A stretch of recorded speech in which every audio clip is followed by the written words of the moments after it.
放下枪，放下武器，听见没有？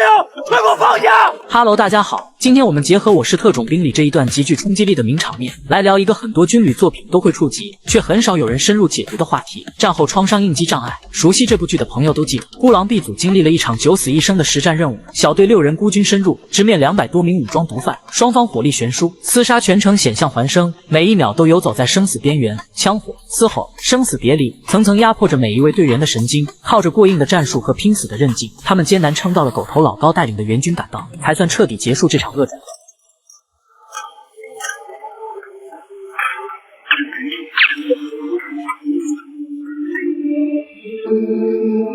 留下！是狗头老高！我第一次发现狗头老高的声音这么好听。我一有意。你们这帮小兔崽子还好吗？好！孤狼 B 组报仇！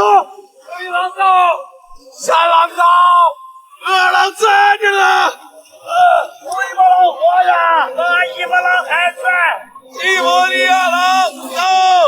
战斗宣告结束，硝烟慢慢散去，看似危机已经解除，但对于刚从炼狱般的战场走出来的战士而言，真正的考验才刚刚开始。镜头里经典的一幕就此上演，营地之中，周遭环境早已回归平静，没有枪声，没有敌人。可当身后传来一点细微动静时，小庄的反应超乎所有人想象，他没有丝毫迟疑，身体先于大脑做出反应，转身、拔枪、上保险、瞄准，整套军人刻入本能的战术动作行云流水，短短1瞬就完成全部流程。冰冷的枪口直直对准了来人，这一刻，在场所有人的心都揪了起来，而一向冷静果决、身经百战的狗头老高更是当场失态。他没有躲闪，也没有发怒，整个人瞬间紧绷，语气里满是焦急与后怕，厉声呵斥着小庄：“放下枪，放下武器！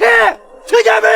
快给我放下！”很多观众初看这段情节，只觉得是小庄刚打完仗，警惕性太高。但只有真正了解军人、了解战后心理状态的人才能明白，这根本不是简单的警惕，而是创伤应激障碍发作的典型表现。长期置身残酷的战场，生死威胁如影随形，人的精神会一直处于高度紧绷的应激状态，哪怕脱离了危险环境，大脑和身体也无法立刻切换回普通生活模式。对于小庄来说，战场上的恐惧、紧张、戒备已经牢牢刻进了潜意识里，外界一点点风吹草动都会瞬间触发他的战斗本能。此时掌控他的不再是理智，而是经历过生死厮杀后形成的条件反射。他分不清当下是和平营地还是危机四伏的战场，枪口指向的也不是队友，而是他潜意识里认定的威胁。再看狗头老高的反应，就更耐人寻味了。作为老牌特战队员，他见过太多从战场归来的战友，也亲眼目睹过战争给人留下的无形伤害。他太清楚这种状态有多危险，人的精神处在失控边缘，手指搭在扳机上，情绪和判断全部被本能支配，稍有差池就会酿成无法挽回的悲剧。这是一名老兵在用自己的方式拼命唤醒陷入梦魇的战友，他想用熟悉的声音、强硬的指令，强行把小庄从满是硝烟的战场幻境里拉回安稳的现实世界。那份看似凶狠的态度之下，藏着的是同为军人的心疼、担忧以及生死与共的兄弟情。在大众的印象里，军人永远是钢铁身躯，意志如钢，仿佛不会有软弱，不会有恐惧。可他们首先是人，其次才是战士。枪林弹雨里的每一次直面死亡，亲眼目睹同伴受伤、牺牲的画面，都会在心底留下一道道看不见的伤疤。这种战后应激障碍，就是战争留给军人最沉重的后遗症之一。它不会带来流血的伤口，却会日夜折磨人的精神。安静的环境里会莫名心慌，一点异响就会神经紧绷，夜里常常被噩梦惊醒。过往厮杀的画面反复在脑海回放，这些看不见的伤痛陪伴着很多退役归队的战士，久久无法消散。我是特种兵之所以能成为经典军旅剧，不只是拍出了特战队员的勇猛果敢、铁血豪情，更难得的是他敢于揭开光鲜背后的另一面。他让我们看到，身披戎装的英雄也会被战争的阴影困扰，所向披靡的战士内心也有着柔软与脆弱。我们总在歌颂军人的无畏与奉献，赞美他们冲锋在前的模样，但也不该忽略他们为守护万家灯火所承受的身心创伤。这些默默承受痛苦的战士，同样值得我们理解、尊重与心疼。硝烟会散尽，可战争留下的印记却难以彻底抹去。致敬每一位身披戎装的守护者，也愿所有被伤痛困扰的战士都能慢慢走出阴霾，回归安稳生活。本期关于战后应激障碍的解读就到这里，喜欢本期内容，别忘了点赞关注，我们下期继续解读经典军旅剧集。